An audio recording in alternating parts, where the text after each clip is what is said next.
Children, आज हम करने वाले हैं एडजस्टमेंट्स फाइनेंशियल स्टेटमेंट्स वाला chapter, like that is chapter 19 adjustments in preparation of financial statements, जिसमें हम एडजस्टमेंट्स देखेंगे कि ट्रेडिंग अकाउंट में या बैलेंस शीट में या प्रॉफिट एंड लॉस अकाउंट में जो नीचे एडजस्टमेंट्स दी होती है वो कहाँ जाती है। फर्स्टली एक चीज़ अगर अपन नोटिस करें तो हमें ये चीज़ ध्यान रखनी है कि जो भी एडजस्टमेंट होगी वो दो साइड रिकॉर्ड होगी।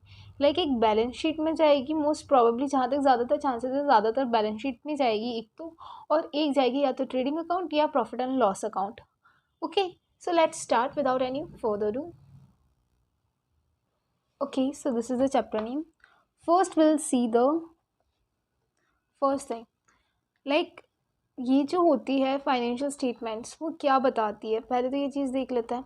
फाइनेंशियल स्टेटमेंट से मतलब जो भी फर्म है या जो भी बिजनेस है उसकी दो चीज़ें पता चलती है। First thing is the profitability, कि प्रॉफिट है कि लॉस में जा रहा है बिजनेस की, क्या चीज़ है, प्रॉफिटेबिलिटी पता चलती है। प्रॉफिटेबिलिटी आपको पता चलती है या तो ट्रेडिंग अकाउंट या profit and loss account, P&L बोलेंगे या TA बोलेंगे ताकि शॉर्ट फॉर्म में हो जाएगा। ओके, फर्स्ट थिंग तो ये पता चलती है प्रॉफिटेबिलिटी, और वो भी ट्रेडिंग अकाउंट या प्रॉफिट एंड लॉस से। ट्रेडिंग अकाउंट से रियल प्रॉफिट नहीं निकलता है, ट्रेडिंग अकाउंट से आपका निकलता है ग्रॉस प्रॉफिट और ग्रॉस लॉस, जो कि रियल प्रॉफिट नहीं होता है, जो मतलब डायरेक्ट एक्सपेंसेस को करने के बाद निकलता है ओनली। एंड P&L में निकलता है आपका इनडायरेक्ट एक्सपेंसेस जुड़ने के बाद, दैट इज फाइनल और the net profit, we can say net profit और नेट लॉस, जो कि रियल प्रॉफिट होता है। नेक्स्ट चीज़ फाइनेंशियल स्टेटमेंट्स बताती है वो है financial position of the business. Okay, financial position of the business यानी बैलेंस शीट। ऑब्वियसली जैसे फाइनेंशियल पोजीशन की बात करें सबसे पहले माइंड में क्या ही आता है, balance sheet. So that's the right answer. तो बैलेंस शीट बताती है financial position, trading account and profit and loss बताता है अपना profitability. Okay, so first thing जो बुक में दे रखा है जो है वो है, first thing is the closing stock. Okay, closing stock कहाँ कहाँ आता है, जहाँ पे भी क्लोजिंग स्टॉक दिया होता है वो आएगा दो जगह। First thing is the trading account, trading account में भी CR side, that is by closing stock. And secondly आता है बैलेंस शीट में, will call it BS, balance sheet is equal to BS, balance sheet की asset side. Okay, trading account की CR side, balance sheet की asset side. Then next आता है outstanding expenses.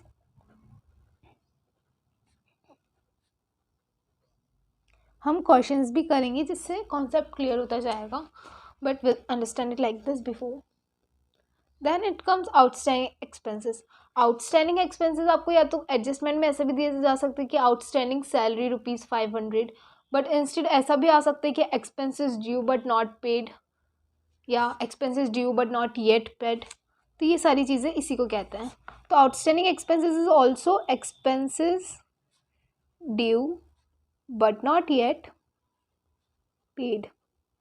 Okay, ये same इसी के लिए यूज़ होता है।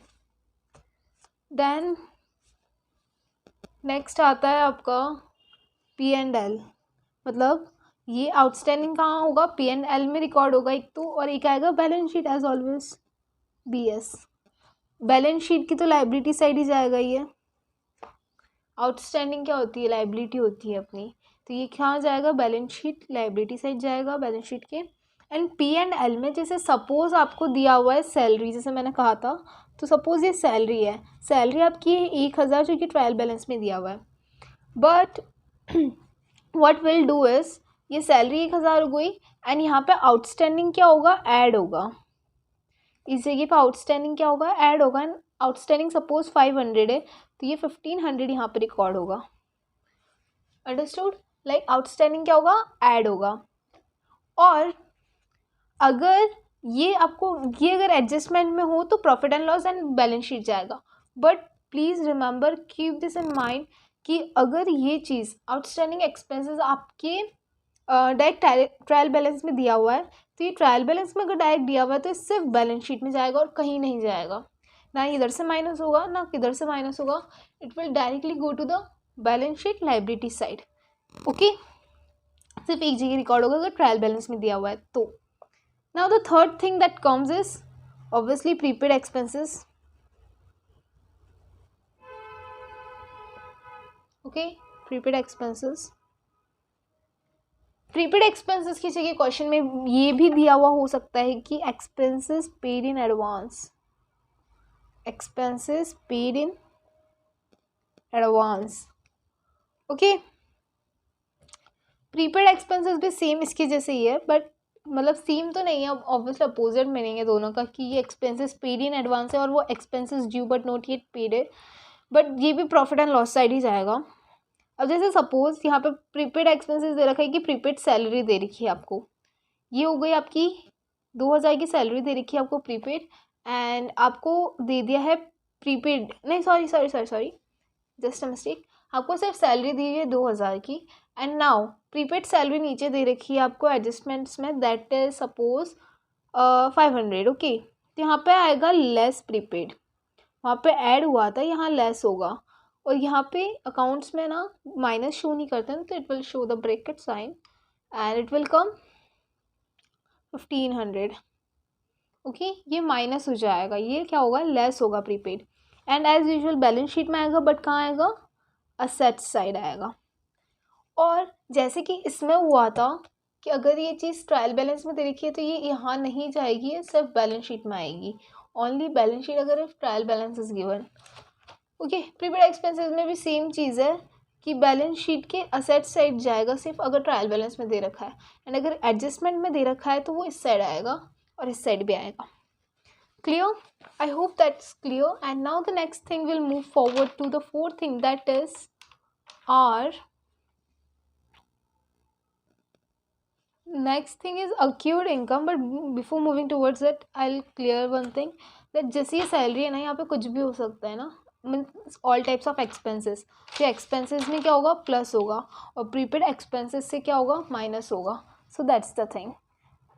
ओके, नेक्स्ट आता है accrued income, ये टर्म भी सुनी हुई है and you are very familiar with this one, that is accrued income, or it is also known as earned but not received, earned but not yet received. Okay, it is also earned but not yet received. तो accrued income, earned but not yet received, इतना पता है कि assets होती है। Okay, तो first thing अपन देख लेते हैं, ये जाएगी कहाँ कहाँ पे। फर्स्ट जाएगी P&L एज यूजुअल, और एक और balance sheet as usual. Balance sheet की जाएगी असेट साइड, ठीक है।